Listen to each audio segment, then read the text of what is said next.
I'm Steve Borkenhagen. I'm going to take a moment and I'll come over to you next. From Ulipia in the old days, my son Mike owns Cafe Stritch now. Let's give Mike a round of applause.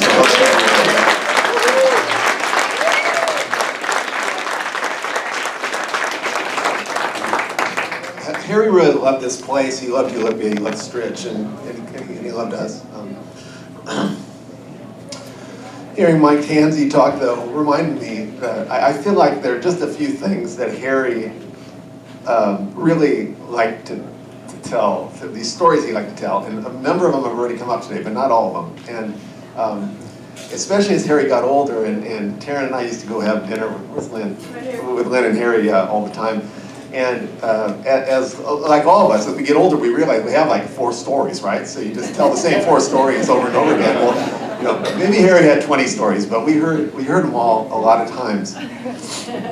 So, and the playing of the Berlioz or Berlioz, all of us who loved Harry and went in that studio heard that story, and it was awesome. But the best one of all, my favorite one, and it involved Dick Tansey, and Harry really loved Dick Tansey, and Dick had this unique place in his life.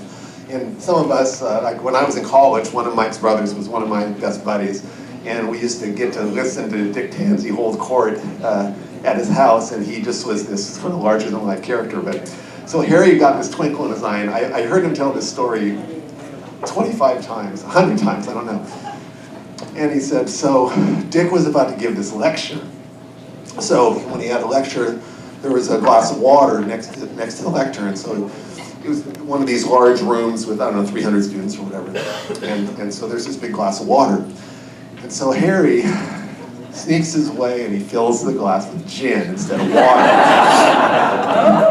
And so Dick comes up and speaks for a minute or two and reaches for the water glass and takes a big sip and just continues his lecture. I love that story. Just a couple of others. So Harry and Lynn met at the museum, and you saw, some of you, that slide with the little heart, which is very sweet. But Harry used to love telling that story about the museum. And their first date was here. And so every year, I used to send Lynn and Harry an invitation, February something. Lynn, what was the date? August 5th, but I would send them this little thing, and then they would come and have dinner, and we'd talk about it. So that was another one that I know Harry really liked. That's all that comes to mind right now. I'm sure you've all got more, but there's a hand up on the other side.